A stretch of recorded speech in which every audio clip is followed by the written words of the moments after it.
The door closed 6 inches from her face, and in that brief, echoing moment, Alexandra Hartwell understood what exile felt like. Beyond the frosted glass, her parents sat at the table where every decision of power was made without her.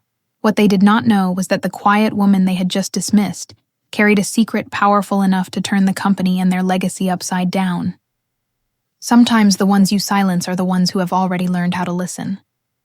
And how to strike. The glass door closed 6 inches from my face, the sound of the latch echoing through the marble hallway.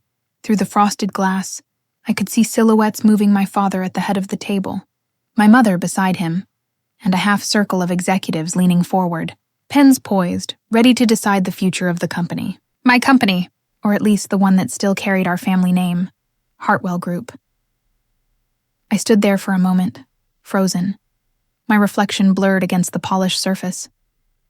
The room beyond looked like another world: warm light, power, certainty, while I remained outside, unwanted, in the cold. Miss Hartwell, Jennifer, my father's assistant, appeared suddenly, her face pale. "I am so sorry. I thought you were invited to the meeting." Her voice trembled. "They said it was for senior leadership only." I forced a small smile, though it felt like glass breaking inside my chest. "It's fine, Jennifer. Really. I have other things to do." As I turned toward the elevator, I heard her heels clicking anxiously behind me, the sound sharp against the marble floor. "You're always part of the quarterly reviews," she said softly. "I just assumed—" "I know," I interrupted gently. "They have their reasons." The elevator doors opened. My reflection stared back at me from the brushed metal. I saw what they saw: 29 years old, gray suit from a department store, hair tied back, no makeup worth mentioning. Competent, quiet, forgettable. Exactly what they wanted me to be. The doors closed, and the reflection disappeared. When I reached the parking garage, my phone buzzed. The name flashing on the screen made my heart skip. Robert Mills, our chief financial officer, and one of the few people my grandfather had ever trusted completely. "Robert?" I answered. His voice came fast, tight with concern. "Alex, are you aware of what's happening in that meeting right now?" "I'm aware I was not invited," I said flatly. "They are preparing to vote on shutting down the community business division." The air left my lungs. "That's 47 employees, Robert. 47 families. Some of them just took mortgages." He hesitated. "They plan to announce the closure on Monday. Severance notices are already drafted." I pressed a hand to my forehead. "Why would they do this?" "To redirect funds into a high-end expansion project," he said quietly. "A luxury development line. They think it will triple revenue. And if it fails, they believe risk is the price of growth." The word risk hung in the air like smoke. I had heard that word before from my father, 1,000 times. It always sounded less like a strategy and more like a justification. For a long moment, I said nothing. I could hear the faint hum of cars above, the hollow drip of water somewhere in the distance. "Robert," I said finally, my voice low, "how long until they vote?" "Less than an hour." I nodded, even though he could not see me. "Thank you. Alex, what are you going to do?" "I do not know yet," I said. But even as the words left my lips, something inside me shifted. I ended the call, the sound of the disconnect echoing louder than it should have. For a moment, I just sat there in the driver's seat, hands gripping the wheel, the quiet pressing in on all sides. The world above continued as if nothing had changed. 47 names, 47 desks, 47 lives, all about to vanish with one vote I was not even allowed to witness. A tremor ran through my hands. My breath came shallow. I reached into the glove compartment and pulled out my old voice recorder, a habit from when my grandfather was alive. I pressed play. His voice filled the car, warm and rough like gravel and oak. "Stability, Alex. That is the only real luxury in this world. Not wealth, not fame stability. Protect it, even when the world worships growth." My vision blurred. I closed my eyes. He had said those words 3 years ago, 2 weeks before he passed. I had promised him I would remember, and until now, I had done nothing but wait and hope that reason would return to those I loved. But hope was not a strategy. Not anymore. I wiped the tears from my face, my breath steadying. I looked at my reflection in the rearview mirror, eyes red, lips trembling, but no longer afraid. They think I am invisible, I whispered. Let them. The engine started with a low growl. Somewhere above, in that glass room, my parents were deciding who would lose their jobs for the sake of a bigger skyline. They believed the power belonged to them. They had no idea what I carried in my possession, or what I was about to do. I shifted into gear, the car headlights slicing through the dark. If they will not let me in as their daughter, I said softly, I will walk in as their mistake. The road from the parking garage to my apartment felt shorter than it had ever felt before, as if the city itself had pulled in around me. The skyline was pale and cold in the late afternoon, and every window of every building looked like an eye. I drove through those watching streets in silence, hands steady on the wheel now, the echo of my grandfather's voice still living in my chest. 47 families. By Monday, they would be told to clear out their desks, because my parents wanted to chase something shinier, because I was not in the room to stop them. By the time I pulled into my building, the anger had cooled into something sharper and far more dangerous. Not rage, intention. I locked the car and went upstairs. My apartment was small by the standards of what people imagined when they heard my last name, Hartwell. No marble, no skyline view, just a modest living room, a second-hand desk, a bookshelf lined with binders and old leases, and a kitchen table covered in handwritten notes. It did not look like the home of a woman who could change the direction of a company in a single afternoon. It looked like the home of someone who worked late and quietly ate standing up. Dropped my keys on the counter. Then I opened the drawer in the hallway console and took out the black leather folder I almost never touched. The folder had weight even before I opened it. Not just physical weight, but the weight of a promise. I placed it on the kitchen table, and for a moment I simply looked at it. I could feel, as surely as if he were standing behind me, the presence of my grandfather. George Hartwell had never been a loud man. He built Hartwell Group out of one distressed property on the edge of a failing manufacturing town in 1987. He did not build it through spectacle. He built it through patience. He believed in holding, not flipping. He believed in people, not just buildings. By the time I was born, they were calling him a visionary. He always laughed when he heard that word. In his mind, he was not a visionary. He was just disciplined.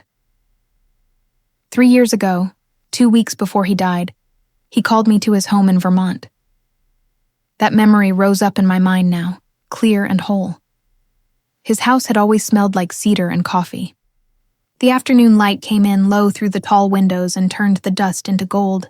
I remember the way his breathing sounded, uneven, shallow, like a machine that had run for many years and was now working against its own limits. I remember how thin his hands had become. What I remember most, even now, was his eyes. They were not weak. They were not finished. "Close the door, Alex," he had said. I was 26 at the time. I thought I was there to say goodbye. I closed the door. He nodded toward the leather chair across from him. "Sit." I did. He studied me for a long moment. "You have your mother's face," he said quietly, "and your father's silence. That is a dangerous combination." I tried to smile, but it broke halfway. "Grandpa," I whispered, "do not make jokes like that." He ignored that. "I need you to listen to me, and I need you not to interrupt." I straightened in the chair. My palms had already begun to sweat. There was something in his voice that I had never heard before. Urgency. "I am transferring controlling interest of Hartwell Group to you," he said. I stared at him. The words did not land. They slid across my mind like light over ice. "What?" "You will hold 58% of the company," he continued in that same calm, almost conversational tone. "When you turn 30, it becomes active and binding." My throat tightened. "What are you talking about?" "That is not possible." "Dad." He lifted one finger. My voice died. "Your father," he said softly, "is brilliant at certain things. He can read a room faster than any man I have ever met. He can make a stranger feel like an ally in under 5 minutes. He can turn cold floor space into warm lease agreements with nothing but a handshake and a story." For a moment, his eyes softened. There was pride there, and love. Then that softness went cold. "But your father runs hot," he said. "He burns fast. Faster than the market. Faster than the risk curve. He believes that if you are not expanding, you are dying. That belief nearly cost him everything in 2008. He would have lost the house, Alex. He would have lost his marriage. You were too young to know how close it was." I felt the sting of shame in my chest. I had not known. Not like that. He drew one unsteady breath. "Fear has lived in him ever since. He will call it ambition. He will call it drive. It is fear," he swallowed. I could hear that swallow. "And your mother," he said. My jaw clenched in anticipation. "Your mother is the most underestimated person I have ever met in this industry," he said plainly. "She was told to her face that she was decorative. She was told she would be useful for charity dinners and photographs and nothing else. She was told she could be in the room, but not at the table." He said it without anger, but I could feel the anger under it anyway, like a current in the floorboards. "Do you know what a woman does with that kind of humiliation?" he asked me. I shook my head. "She builds a life where no one can ever push her out of a room again," he said. He let that sit. "But in chasing that, she has come to believe in performance. In image, in grandeur. Her instinct is to build something that looks untouchable, shiny, impressive on the cover of a magazine. She does not always hear the sound of the foundation under her feet." He leaned forward. His breathing hitched.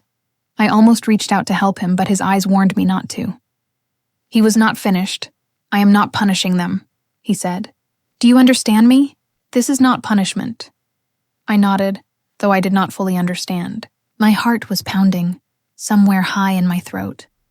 "I am protecting the company," he said, "and I am protecting what it is supposed to stand for." I swallowed. "Grandpa," I whispered, "I am 26. I am a junior analyst. I drive a car that rattles above 40 miles an hour. You cannot possibly expect me to walk into that boardroom and tell my father he does not control his own company." He smiled then. It was a tired smile, but it was real. "I do not expect you to walk in today," he said. "You are not ready. I know that. You know that. Everyone knows that." For a brief second, I could almost breathe. "Which is why," he continued, "you will not take legal control until your 30th birthday. That gives you 4 years, I blinked. 4 years to do what? To learn, he said simply.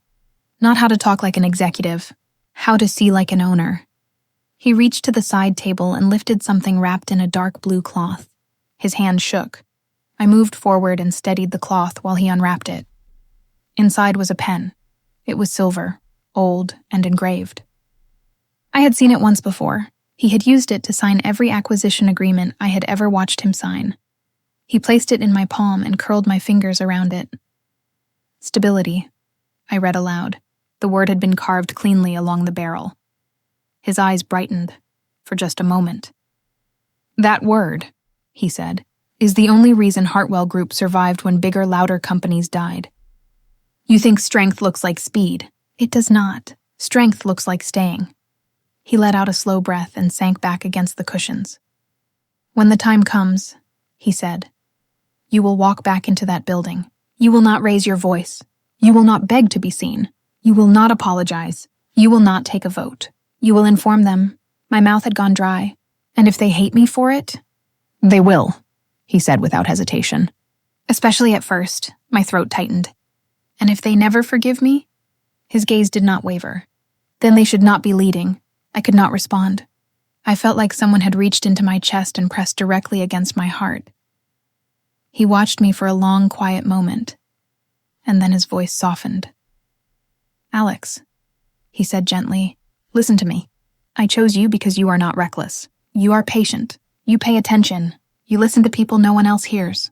I have watched you sit with maintenance staff at 2 a.m. and ask them what is failing in our buildings.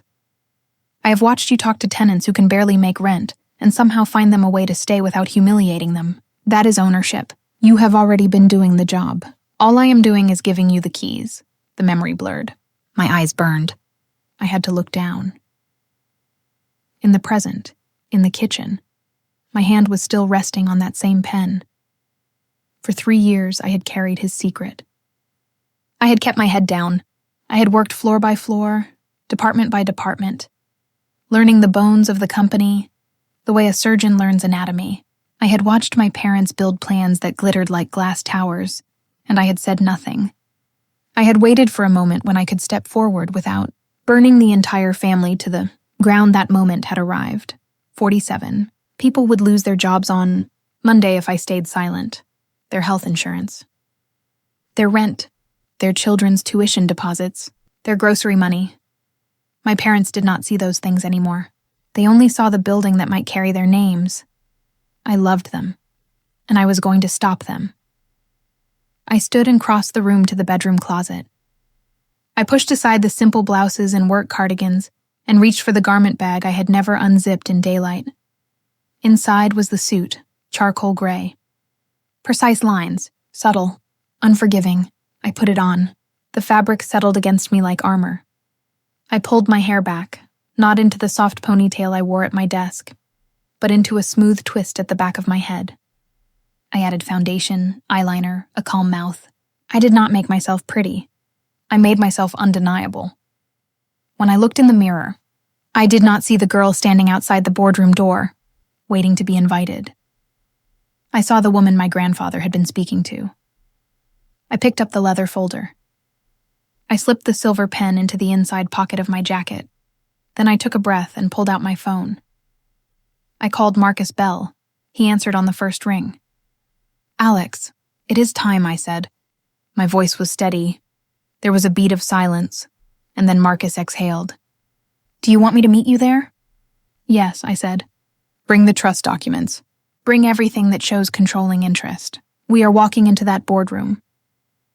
"This will change everything," he said quietly. I looked at myself one last time in the mirror. I thought of my father's voice. I thought of my mother's immaculate smile. I thought of 47 desks that would still have photographs on them tomorrow morning if I did this right. "It already has," I replied. I ended the call, picked up the folder, and turned off the apartment light. When the door clicked shut behind me, the hallway felt different. It no longer felt like a hallway. It felt like an approach. The elevator ride to the top floor felt like an ascent through time. Each passing floor brought back a year of silence, a meeting I had been excluded from, a conversation that ended when I entered the room. I could feel my pulse behind my ribs, steady but loud, like a second heartbeat. The leather folder pressed against my side was warm from my hand.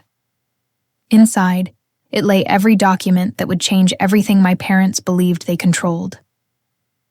When the doors opened, the sound of distant voices met me. The air smelled faintly of coffee and tension. Marcus Bell stood waiting in the corridor dark suit, unreadable face, a man who understood the weight of silence.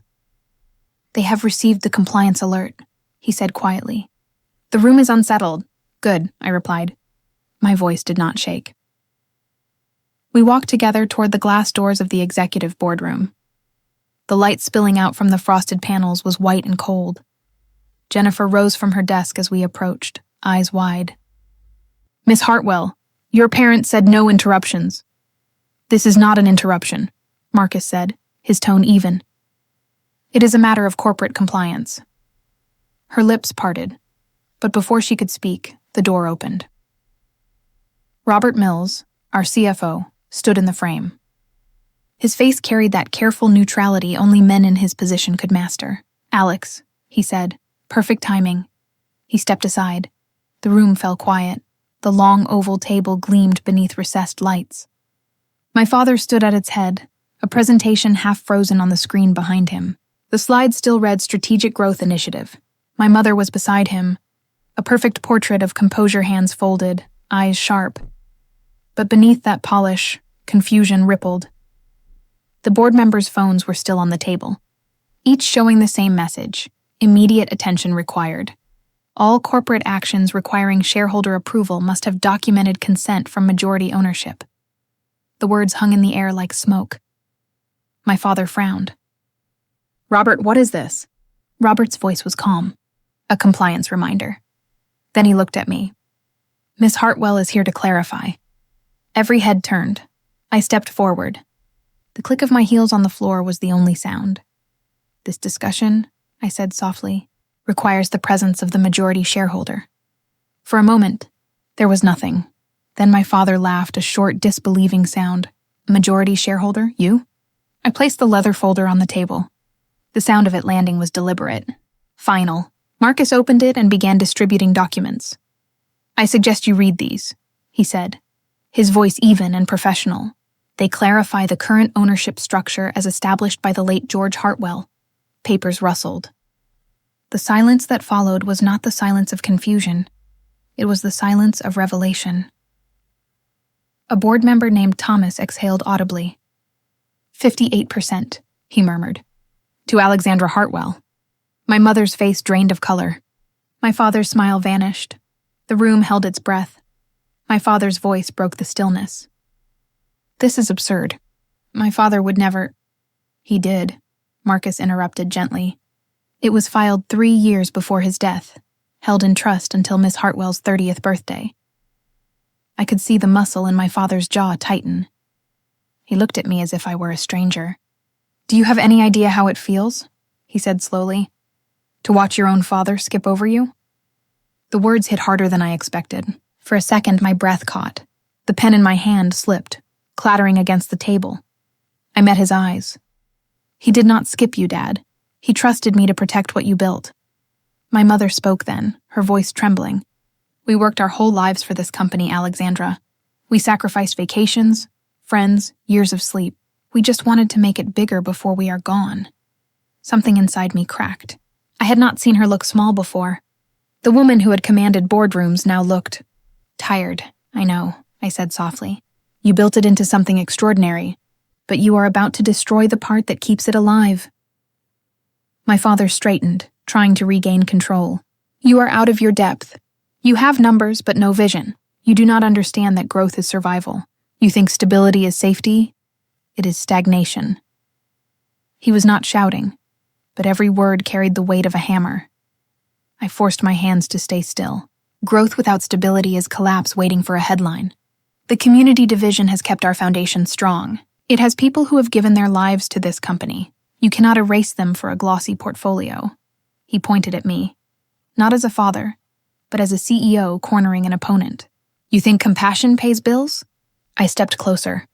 "I think conscience keeps the lights on when the market goes dark." The boardroom held its breath again. Robert shifted slightly, his expression unreadable. Patricia from operations glanced between us, caught between loyalty and reason. Then, from the end of the table, a voice rose, a quiet, measured tone. It belonged to David Hernandez, head of legal. "Miss Hartwell," he said, "if the market turns and your plan collapses, what then?" The question struck like a blade. My throat closed. For the first time since I entered the room, my certainty wavered. The silence stretched. I could hear my heartbeat in my ears, fast and uneven. My father's eyes flickered with grim satisfaction. My mother looked down, unable to meet mine. For one terrible moment, I saw what they saw, a young woman who had stepped too far into a world built by others. Then, through the glass wall at the far end of the room, I noticed movement. Outside, beyond the polished corridor, stood a maintenance worker. He was holding a clipboard, waiting for someone to sign his end-of-day report. He had worked there for 20 years. I had once shared coffee with him in the break room. He had thanked me for helping his daughter apply for a company scholarship.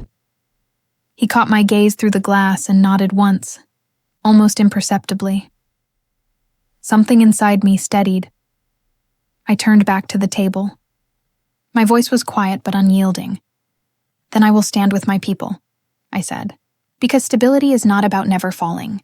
It is about who stands with you when you do." No one moved. Robert Mills spoke first. "That," he said, "is leadership." Patricia nodded. "I agree. We should pause any restructuring until we review both proposals." David lowered his pen. "I second that motion." One by one, the heads around the table nodded. My father looked down at the table, his hand still on the presentation remote. His knuckles were white. My mother pressed her lips together, her expression unreadable. The vote was not taken. The decision was postponed. But the shift in power had already happened. The meeting dissolved in murmurs. Chairs moved. Papers shuffled. I stood still, unable to move yet. My body felt heavy, as if I had run a great distance without leaving the room. When I finally exhaled, my hand trembled. The silver pen, the one my grandfather had given me, slipped slightly in my grip. I caught it before it fell. Across the table, my father was staring at me. Not with anger now, but with something far worse recognition. He realized that the girl who once waited outside the door was never coming back. The room emptied. Only the three of us remained. Father, mother, daughter, and the space between us felt as wide as the city below. Marcus stepped closer. "It is done," he said softly. I nodded, though I could hardly hear my own voice. "Not yet," I whispered. This was only the first storm. As I turned to leave, my eyes caught the reflection in the glass wall. My mother standing behind my father, her hand on his shoulder, her face pale and unreadable. They looked smaller now, not defeated, but human. I walked out, the sound of the closing door echoing through the hall. In my hand, the pen was warm again. It felt less like a weapon now, and more like a promise. The corridor outside the boardroom was silent. The door had closed behind me, but its echo still lived in my chest. The glass walls reflected fragments of faces, men and women who had watched the balance of power shift in real time. Some had looked shocked, others relieved, a few quietly proud. But the air, even outside, was heavy with consequence. Marcus walked beside me, his briefcase at his side, the sound of our steps absorbed by the carpet. "It is done," he said softly. I nodded. "No," I whispered. "It is only beginning." At the end of the corridor, my parents were waiting. My father stood by the window, hands clasped behind his back. The skyline of the city reflected in the glass like a ghost of himself. My mother sat in one of the armchairs, motionless, her face pale against the dim light. He did not turn when he spoke. "You have made us strangers in our own house." The words were quiet, but they cut through the room like glass. I swallowed. "Then let us rebuild the house together," I said. "Or you can leave it to me." He turned. His eyes were tired, the authority in them cracked by something deeper: betrayal, perhaps, or grief. "You think you have won today?" he said. "You have only fractured what remains of this family." My mother's hands trembled. She folded them tighter, as if she could hold herself together by force alone. "James," she said softly, "please." For a heartbeat, no one moved. The city stretched out beyond the glass, a web of lights, thousands of lives still moving, still ordinary, while ours had broken into pieces. Finally, I spoke. "You taught me to protect what we build. That is what I did today." He looked at me for a long time, then turned away again. "Get out," he said, his voice low. I hesitated. For a moment, I wanted to say something kind, something human, but there were no words large enough for what stood between us. So I left. By the time I reached home, the city had quieted into its night rhythm, the faint hum of distant traffic, the flicker of streetlights outside the window. I slipped off my shoes and walked across the small apartment. The suit jacket felt heavy now, like armor I had forgotten to take off. The adrenaline had drained away, leaving behind a strange calm. The kitchen table was still covered with my notes from the morning. Rent reports, budget sheets, a few handwritten names circled in red ink, the employees whose jobs I had just saved. I brushed my fingers across them. Each name felt like a pulse. Then I walked to the corner cabinet and opened the small safe. Inside, wrapped in velvet, was an old photograph and a line engraved beneath it. "Stability is the only real luxury." My grandfather stood in the photograph beside a construction site, wearing a hard hat and smiling at something beyond the camera's frame. Behind him, half-built steel beams reached for the sky like the bones of a dream. I traced his face with my thumb. "I did it, Grandpa," I whispered. "But it hurts." I placed the silver pen beside the photograph as if returning it home. For the first time in hours, I let myself breathe. The phone rang. For a moment, I simply stared at it. The screen glowed softly in the dim room. Mother. I hesitated, then answered. Her voice was strained but steady. Your father and I are furious, she said. I know, I replied. Silence stretched between us. The sound of her breath came through the line-controlled, but uneven. Finally, she spoke again. We are furious, she repeated, but we will review your plan. We owe him that much. My throat tightened. You mean Grandpa? Yes. Her voice softened, almost to a whisper. He trusted you for a reason. I may not agree with him, but I will not dishonor him. I closed my eyes. Relief washed through me, not triumph, not victory, just the fragile peace that comes when a battle pauses before the next one begins. That is all I need, I said quietly. Time. Time, she echoed, and hung up. The apartment was silent again, except for the faint hum of the refrigerator and the distant sound of rain beginning against the windows. I walked to the window and looked out. The lights of the Hartwell building glowed across the city solid, unmoving, like a monument built by many hands. For the first time, I realized that its stability was not an accident. It had been fought for, decade after decade, by people who had believed that purpose could outlast greed. In the reflection of the glass, I saw my own face, no longer the young analyst who had once waited outside the boardroom door. Not yet the leader I hoped to become, something in between. My grandfather's voice rose again in my memory. Control is not leadership. Ownership is not authority. They are earned, moment by moment, decision by decision. I whispered the words aloud, tasting them like a vow. Behind me, the photograph of him caught a fragment of the city light. The silver pen glinted beside it, a quiet reminder that power, in its truest form, was never loud. I turned back to the window, watching the rain gather on the glass, each drop tracing its own uncertain path downward. They banned me from the meeting, I said softly. But should I let them stay? The question hung in the air, unanswered, a line suspended between duty and forgiveness. Outside, the city shimmered under the rain, alive with 1,000 small lights. Somewhere in that vast network of windows, 47 families were sleeping without fear of losing their work tomorrow. Somewhere in another part of the city, my parents were awake, replaying every word that had been said. And somewhere far beyond both of us, the man who had built it all rested beneath the earth, trusting that I would choose not just power, but purpose. I pressed my palm against the cool glass, watching the reflection blur beneath the rain.